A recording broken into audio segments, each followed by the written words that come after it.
Good morning, dear ladies and gentlemen. We welcome everyone at Press Center of UCMC and those who watch us online. The topic of the first press briefing today, the list of political prisoners has grown again. History of Alexander Marchenko. Our speakers are Alexander Matviychuk, Chairman of the Board of the Center for Civil Liberties by Skype, Sergey Davidis, Program Manager, Political Prisoners Support Program, Memorial Center, Russia, Kateryna Marchenko, Prisoner's Wife, Galyna Marchenko, Mother of Alexander, and Andriy Mamalyga will join us later. He is Ombudsman Human Rights at Verkhovna Rada. Good afternoon, dear colleagues. I'm Alexander Matviychuk. I'm chairman of the board of the Center for Civil Liberties, and our organization for 6 years has been dealing with the cases of people who are persecuted because of political motives in Russia and the occupied Crimea, and also cases of military prisoners and hostages in Donbass. Together with our colleagues, we provide a list and we introduce those people to the list, those who are persecuted in Russia and Crimea due to political reasons. And today we hold press conference together with relatives in order to show that unfortunately our list grew for one more person. Now this 88 people, it includes 88 people who are in prison for political reasons in Russia and in occupied Crimea. Now you see a slide on the screen, Alexander Marchenko, and we said that this photo shows that Alexander is with some balloons, and he looks happy in these photos. But this is a case of persecution that is ongoing in the occupied territories. In the territory of Donbass, this case is interesting. Studying this case, you may see close coordination of special services of DPR and Russian FSB offices, and this coordination is seen in this case and is absolutely evident. Today, our colleagues from Russian Human Rights Protection Center, that is called Memorial, publish a press release, and they provide a status to Alexander as political prisoner. And Memorial is one of the most well-known Russian human rights protection organizations, and the assessment, the decision is really important.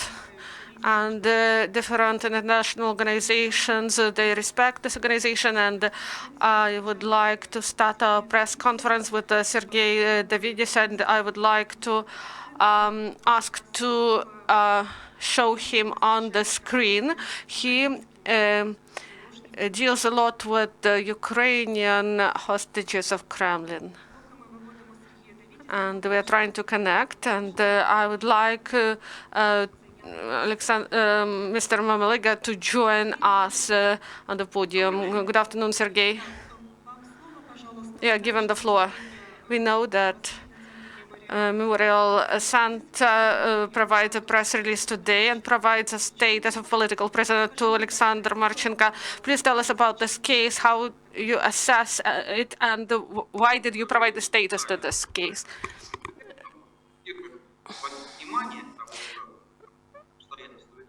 So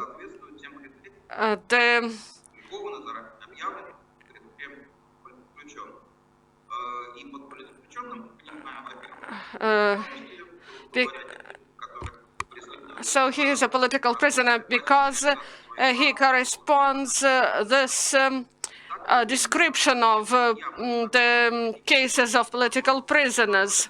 And the case of Alexander corresponds to such cases, and our approach is rather conservative. We include people on the list when we may provide proper grounds, and suspicion is not enough. The situation of Alexander Marchenko, it is ongoing, and we were not able to study the materials of the case, but we at the stage we may recognize him as political prisoner. He was accused of preparing some illegal transportation of military equipment for anti-aircraft complexes, that he agreed with the citizen of Russia to do this, and in summer last year, even that he transferred some money, about $100,000, but the criminal case appeared at in fantastic circumstances. He visited DPR, so-called DPR, and there he was sent to jail, and then this case appeared there. So if this plan plans illegal transportation, why he provided this information to these services?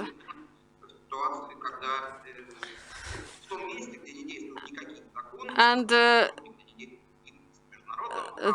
laws of international law system and the Ukrainian laws are not active in those territories. And he was handed over after being in prison for 2 months. He was arrested 2 times because he swore bad words in the street, and it is absurd, and it is evident that Russian law enforcers tried to find grounds to keep him under control, even without properly fabricating the case. This provides ground to believe that this case is fully artificial. And lastly, there are no evidence against him about this money transfer. They said that he made the money transfer, as I remember, from unknown Ukrainian bank to unknown Russian bank, taking into account the control of Russian bodies, including FSB, over banking system. If this transfer appeared and this bank cannot be unknown, this is unreal. Also, evidence against him are provided by a person with whom he agreed, and he rejected his illegal actions, and this structure looks like pressure when the person is threatened to be brought to responsibility, and he provides evidence against another person in order to save oneself.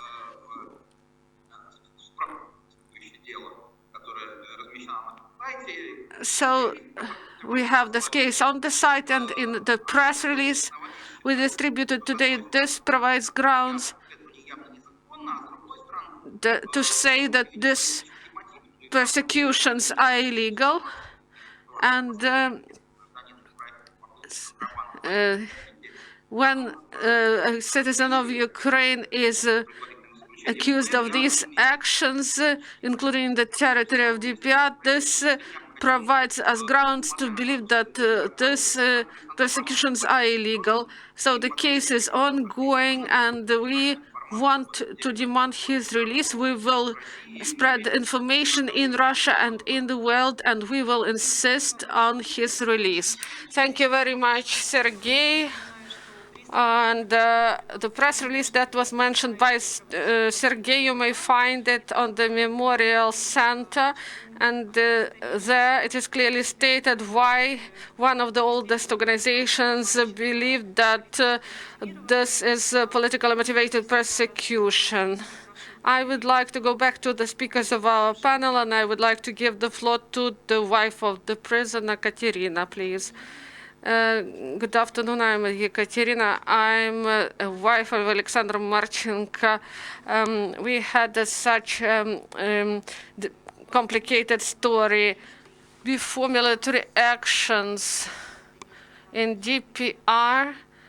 He had a car, and his friend said that a law was set that he should go there and to write an application, and then the power will take decision. In our family, we had difficult financial situation, and we decided that Alexander will go there and will try to apply. And his friend said that he cannot provide this application. He refused, and Alexander went there through checkpoint Uspenka on the 17th of December, and his friend met him. They got information, and in the morning they went to the building of special services of DPR, and then they went to the checkpoint, and they decided that Alexander will go through the checkpoint of DPR and will call him. And his friend called him and asked him whether he passed, and he said that they should give him his passport back. This was about 1 p.m. and I called about 1:30 p.m. and he didn't answer. Then we didn't know what to do, and his friend tried to call, but no one responded, and my husband disappeared in this way. Then we got information that he was arrested at the checkpoint. His belongings were taken away from him, and in 2 hours some people, masked people came. They put a pack on his head and brought him in an unknown direction. They brought him to some building, to some underground facility, and they asked him what is the reason of his visit, and they said that he provided the wrong reason for the visit, and they tried to study his contacts and his phone. Then he was put in a cell alone, without toilet, without windows. And during 20 days, he was interrogated using polygraph, using physical and psychological violence. And on the 9th of January, officers came and asked him to write some evidence. He provided this evidence, but they were not satisfied, and they said you should write it correctly, and he said that he won't write things that are not true. And the officers brought him to the cell and hanged him with his left hand, and he was in this state for 24 hours. And the next day brought him for interrogation and said that they will cut fingers on his head if he didn't write the things they need. And then they brought him to the torture room. They stripped him naked and put a scotch, and they electrocuted him. They put electrodes on his hands and to other places, and after electrocution, this was for about 1.5 or 2 hours, and after this they allowed him to shower. Then he was brought back to the cell, and they said that you should write what we need, otherwise we will repeat this procedure until you do the right thing. And they threatened him repeatedly that his family will be kidnapped and relatives in Russia will be kidnapped. And from that moment on the 12th and 13th of January, they forced him to write wrong evidence and to write down the interview. And the next month, nothing happened. He was just in the cell. And periodically they interrogated him. And he said that he will be provided to FSB officers. And in 2 months, Alexander, in the morning on the 18th of January, he was transported to the border with the bag on his head, and he was provided with his belt. and he said that he should cross a checkpoint at the present of the office of DPR. He passed the DPR checkpoint, and he was provided to FSB officers, and he was accompanied by the FSB officers, and he went through checkpoint. Then they took away his belt, and they brought him in a known direction from when he was in the territory of Russia. And then he was brought to another car and provided to other officers, and the money was stolen from him, about 10,000 rubles. Then they brought him to some building in Krasnodar, and the policeman came and he said that he is a witness in some criminal case. Next day, they brought him to the courtroom, and they said that the decision was taken about administrative arrest because of disobedience. He didn't show documents to the bodies of power. This was untrue. We got information about his arrest. For 2 months, we didn't know anything. We didn't have any connection. Mother came there, but there was no connection, no SMS, no calls. The only thing, when he brought to Krasnodar on the 19th of February, for the first time, a message came to me that I'm in Oktyabrski detention facility. From a known number, we got this information, and we believe that this is Alexander who sent it. And we sent his mother there. She went to this pretrial detention facility. She came there. We hired a lawyer, and she will tell you when she saw him for the first time. And 10 days ended of his administrative arrest, and then they should have released him. And the lawyer and his mother, they waited him at the special facility, and he was not released. He was beaten by policemen, 3 in uniform and 2 in civilian clothes. And then they wrote that he disobeyed to authorities, and also that they said that on the 18th of February he illegally worked in Russia as a worker on some loading equipment. And they didn't release him. They provided 15 days as a sentence, and no one took into account the words of the lawyer. The judge listened carefully, but then she took decision that she had to take. The continuation of the story was provided from Sergey Davidis. Now, Alexander Marchenko, he was accused of in fabricated case that he tried to illegally transport some military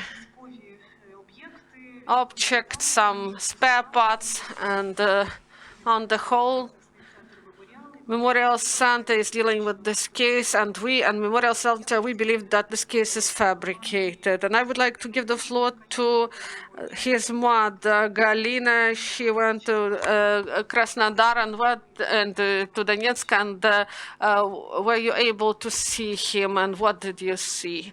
Good afternoon. When I got information that my son disappeared, I decided to go to Donetsk. And documents should be prepared for 2 weeks, and I was able to come there after New Year. I went through all organizations, the Ministry of Internal Affairs, the Prosecutor's Office, Red Cross, and I requested information about my son, and prosecutor's office sent an answer to me that his sentence was continued for 1 month in order to understand circumstances of this case. From the Ministry of State Security, they called, and an officer said that he is in their hands under investigative actions, and I can provide a parcel to him, but there is no meeting. I cannot visit him. Only once a week I can provide a parcel to him. And in a month, and he said that there is no evidence, and that at the end of the month he would be released. And when the month ended, I once again called and I spoke with this officer by phone. He didn't say his name. We spoke only by phone, and I provided through him these parcels to Alexander Marchenko, but these parcels, he didn't get them, and I found out later when he left from there. They didn't give him these parcels. In a month, I called him and I asked about the results, and he said, I believe that he will be released, he said. And I waited for this day. In a month, he said that the decision was taken to continue for 1 month. And I stayed there for this month, and I was not able to visit him, and I asked to visit him, but my claim was rejected. And in a month, operative officers promised that he will be released. Once again, I came to the building of the Ministry of State Security, and I called, and he said that Alexander Marchenko left the territory of DPR, and that was all. And he didn't know where he went. He went by bus. And I asked how to contact him, and he said that he will find you. And he went by bus in the direction of Lugansk, and the connection stopped, and I went back home. In some time, Alexander said that he was in Krasnodar in Sadovy special detention facility, and I went to Krasnodar. I came there, and they allowed me to visit him. Oh, it was something. The first visit, I was shocked. First, I saw not my son, but some other person. He lost 20 kilos, and this speaks for itself. And his look, I saw that he was morally killed. I saw a person who is morally suppressed. He asked for help. He asked to do at least something.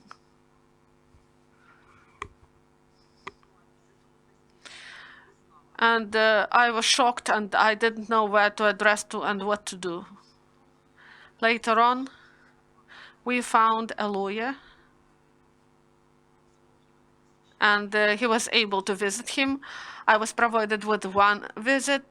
During these 10 days, I visited him. I brought some parcels to him, and his lawyer also visited him periodically.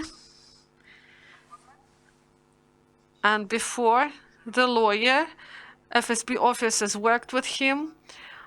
On the 23rd of February, without lawyer, they brought him for interrogation, and they demanded that he signed some documents.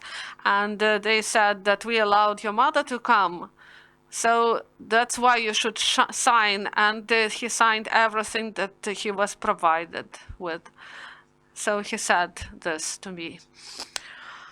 And through his lawyer, he provided a letter, and he provided information what happened to him in DPR about interrogations, torture, and he was able to provide this information to his lawyer during the visit. After these 10 days, they continued his stay for 15 days more, based on fabricated accusations. They said that I was allegedly near this building, and with the lawyer and with the civil activist, we waited for him at the gates. And I heard someone first shouting in the territory of the special detention facility. Was it the cry of your son? Yes, I recognized the voice. And the lawyer also heard his voice.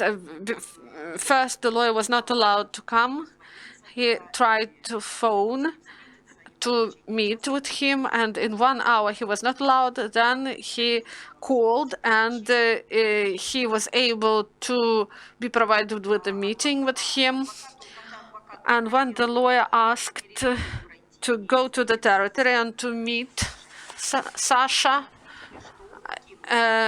he was answered that Sasha left, and they released him, they said.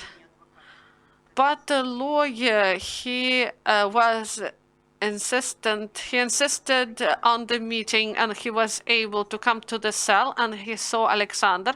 He was beaten, and also they said that he disobeyed the authorities, and that he worked illegally in the territory of Russia. And the next day he was brought to court, and he was provided once again for 15 days, and then the lawyer appealed, and he provided evidence that this was fabricated case, but the court didn't take this into account, and the sentence remained. In 15 days, we hope that he will be released, but unfortunately, when the term ended, he was brought to court, and he was they said that he is sentenced to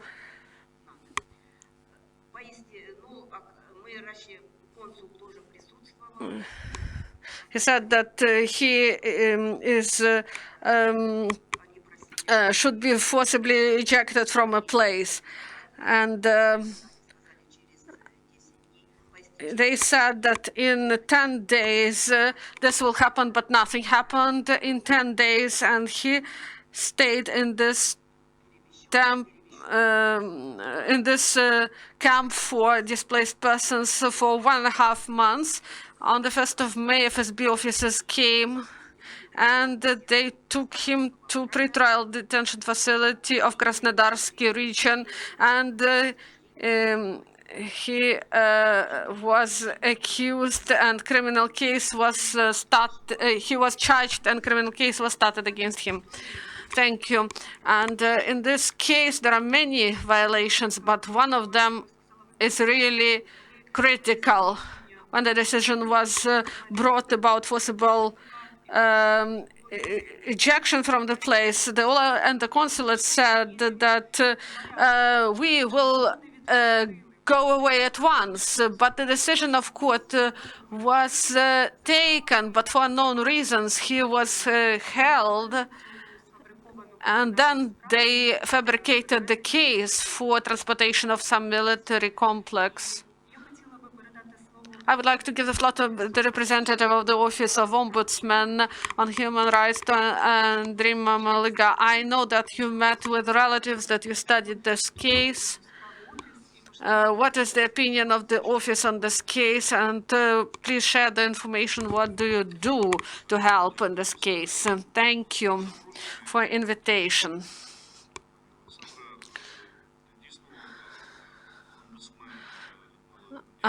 Lyudmila Denisova, Ombudsman, she carefully monitors this case of Alexander Marchenko.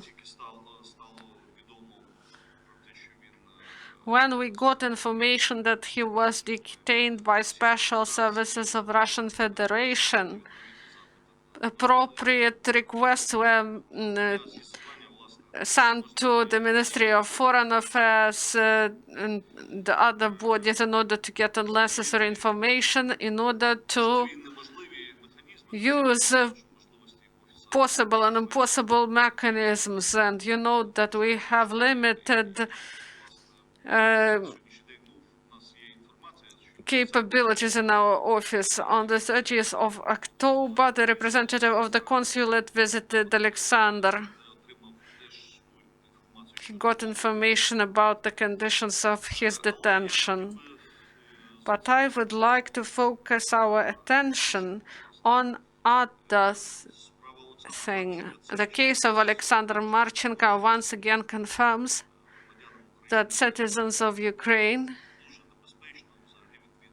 for them it is really dangerous to visit temporarily occupied territories. This is, it is controlled by Russian Federation, but these hybrid occupation forces that are acting there, they use Stalin's methods. They do not adhere to Declaration on Human Rights. They do not adhere to human rights. That's why there is a threat. When a citizen of Ukraine crosses the line, he is under threat. And also Russian Federation also does not appropriately adhere to the laws. And in case of Alexandra, we see that the same Soviet scheme is used. They force the evidence from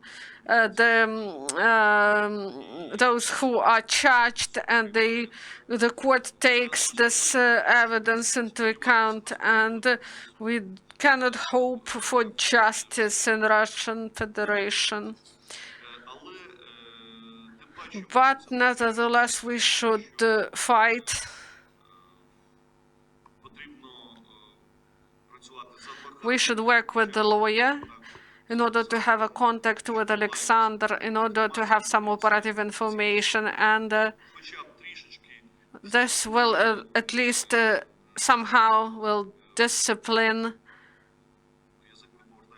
I cannot say law enforcers in this case, those who are working in law enforcement bodies in Russia, in order they not to use force against Alexander, and we will fight for Alexander in the future. And we wish to his wife and to his mother to have forces for this fight. First of all, this is needed for Alexander. If he sees that you fight for him, he will withstand. I will continue with the story of Alexander. We do not know about many things that are ongoing,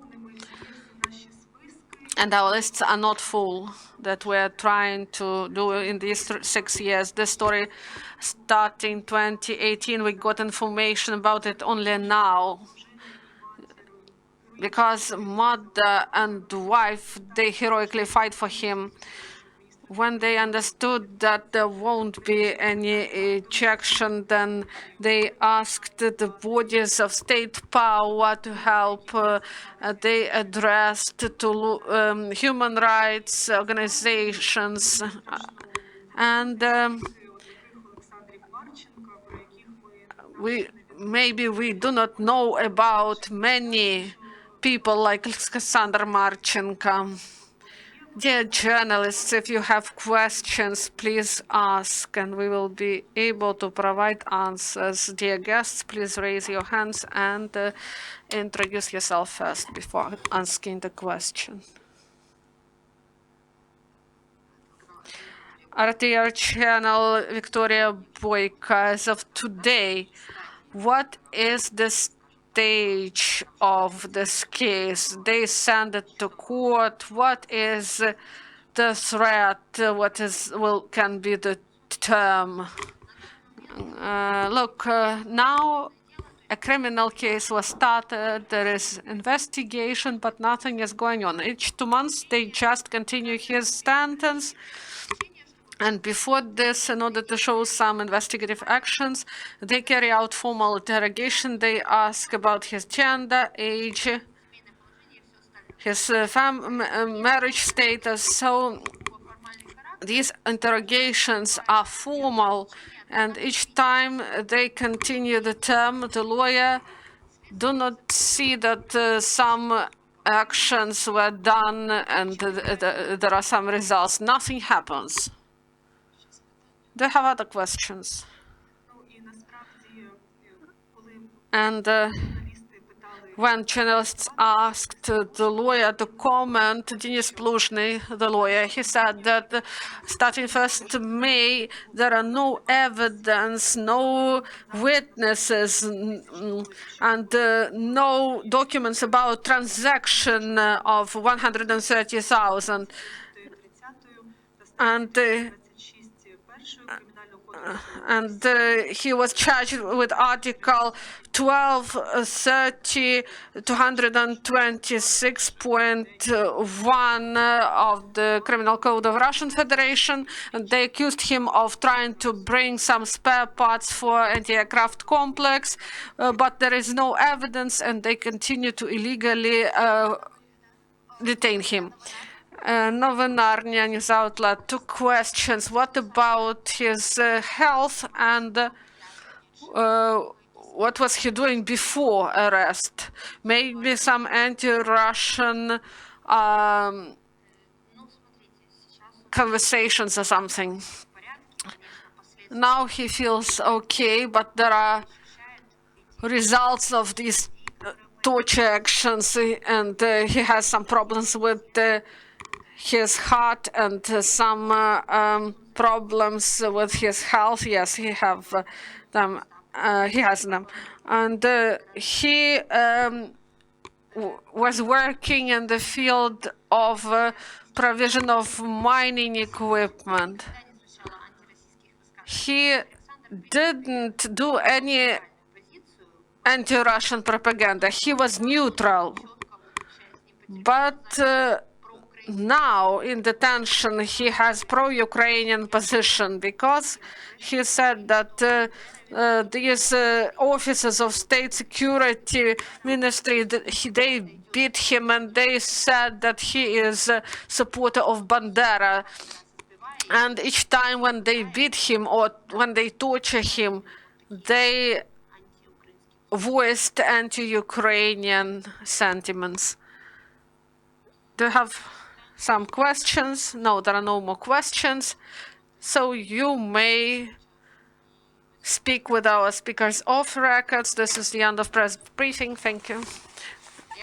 I would like to add, so the basis of this case was their arrest on the 23rd of February, when my husband tells some story that he brought some goods.